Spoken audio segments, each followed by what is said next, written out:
আজকে কিন্তু তোকে দেখতে অনেক স্মার্ট লাগছে। দেখিস প্রথম দিনে কলেজে সব ছেলের জন্য তো প্রেমে না পড়ে যায়। আরে পড়ে যাবে কি, দেখছিস না ছেলেগুলো ওর দিয়ে কিভাবে হা করে তাকিয়ে আছে। ওরা তাকিয়ে থাকলে আমি কি করব? আমি তো শুধু সোহেলকেই ভালোবাসি। ওই দেখ আমার জান, তোরা যা, আমি একটু পরে আসছি। এইসব তুমি কি ড্রেস পরেছো? আর তোমার অন্য কোথায়? কেন ড্রেসটা ভালো লাগছে না? না, এইসব ড্রেস কো পরে নাকি? আরে এগুলো তো এখন ট্রেন্ড, সবাই তো এখন এরকম ড্রেসই পরে। কলেজে পরে আসে বলে বাজার করতে গিয়ে ড্রেসটা নিয়ে এসেছি। তুমি কি পাগল হয়ে গেছো? আমি যদি আগে জানতাম তুমি কলেজে এরকম ড্রেস পরে আসবা, তোমাকে আমি কখনো আসতে দিতাম না। তুমি এমন রিঅ্যাক্ট করছো কেন? ড্রেসটা পরে তোমার কমফোর্টেবল মনে হচ্ছে। তুমি কেন বুঝতে পারছো না? পাঁচটা ছেলে তোমাকে খারাপ নজরে দেখবে, আমি কি সেটা সহ্য করতে পারবো বলো? তুমি সবসময় আমাকে নিয়ে বেশি বেশি ভাবো। আমি কি খুব খারাপ ড্রেস পরেছি নাকি? তুমি আমার কথাটা একটু বোঝার চেষ্টা করো। আমি ওসব বুঝতে চাইনি, চলো তো। রাজু, মালটা কলেজে নতুন নাকি রে? হইতে পারে ভাই, আগে তো কলেজে কোনদিন দেখিনি, নতুন ভর্তি টর্তি হয়েছে মনে হয়। যাই বলিস রাজু, মালটা কিন্তু একবারে খাসা মাল। মাল না, তোর মা বোনের মতো ও একটা মেয়ে। এরপরে যদি কাউকে মাল বলতে শুনি না, তাহলে তোকে এই কলেজের মধ্যে পুঁতি থো। কথাটা মাথায় থাকে জানি। চলো ভাই, তোমাকে কিছু বললে না কেন? এখন না, সঠিক সময় সঠিক জায়গায়। এর প্রতিশোধ আমি শুধু আসলে তুইল। আমি তো তোমার সব কথাই রাখি, যেটা বলো আমি সেটাই করি। শুধু এই ড্রেসটা লাগি তুমি আমার উপরে এত রেগে আছো কেন বলো তো?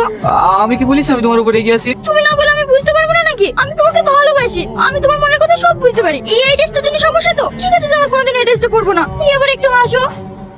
তুমি বসো, আমি তো একটু কোল্ড ড্রিঙ্কস নিয়ে আসি। মেঘা, তুমি এখানে এই কলেজে পড়ো নাকি? হ্যাঁ, কিন্তু আমাকে চিনতে পারছো না? আমি রকি। ও, তুমি এই কলেজে পড়ো নাকি? বসো বসো। তুমি তো আগে থেকে অনেক সুন্দর হয়ে গেছো দেখছি। তুমি আবার কম হ্যান্ডসাম নাকি? সব কথা বাদ দাও, তুমি এখানে একা একা বসে কি করছো? বয়ফ্রেন্ড আছে নাকি? হ্যাঁ। ইস, তখন যদি তোমার বান্ধবীকে প্রপোজ না করে তোমাকে করতাম, তাহলে হয়তো তুমি আজ আমার হতে। এখন আর কি করার আছে বলো? তোমার বান্ধবীটা ছেড়ে চলে গেল, আর তারপর থেকে একা একাই। ও চলে গেছে তো কি হয়েছে? এই কলেজে কি মেয়ে কম আছে নাকি? অন্য কাউকে ট্রাই করো। না, প্রেম ভালোবাসা আর করবো না, ডিরেক্ট বিয়ে করবো। এই তো করে চলে এসছে, বসো করো, ছুটিয়ে প্রেম করো। ও রকি না? হ্যাঁ। আরে তোমার নাম্বারটা নিতেই ভুলে গেছি। দাও, তোমার ফোন নাম্বারটা দাও। নাম্বার টুকু 73846727। ভাই, তোমার নাম্বার ওকে দিলা কেন? ফ্রেন্ডকে নাম্বার দিয়েছি তো কি হয়েছে? আরে তুমি ওকে নাম্বার দিবা কেন? সামনে নাম্বার দেওয়ার কারণে তুমি আমার সঙ্গে এরকম ব্যবহার করছো কেন?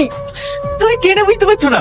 ও তোমাকে ফোন করবে, ডিস্টার্ব করবে, মিষ্টি মিষ্টি কথা বলে তোমাকে ভেবে চলে বাঁচানোর চেষ্টা করবে। কি বলতে বলছো? আমি কেন ওর সঙ্গে প্রেমের সম্পর্কে জড়াতে যাবো? আমি তো শুধু তোমাকে ভালোবাসি। আচ্ছা কি করলে তুমি বিশ্বাস করবে বলো তো? দাঁড়াও, তুমি আমার করলে কেন বলো তো? আমি কি বলেছি তোমাকে ভালোবাসি ফোন দিতে? কত ঘন্টা কেটে গেছে দেখো তিনি। কি করেন তোমার আব্বু? আব্বু আইটি কোম্পানি ম্যানেজার। আমিও ইন্টারভিউ দিয়েছি, জবটা হয়ে গেলে বিয়ে করে সেটেল হয়ে যাবো। তোমাকে আমি 5 মিনিট পর ফোন করছি। হ্যাঁ। কোথায় ব্যস্ত ছিলা তুমি? খালা ফোন করেছিল। কথাটা তুমি ভয় ভয় বলছো কেন? সত্যি কথা বলছো তো? আমি কি তোমাকে কোনোদিন মিথ্যা কথা বলেছি নাকি? তুমি কি আমাকে সন্দেহ করছো? আরে না না।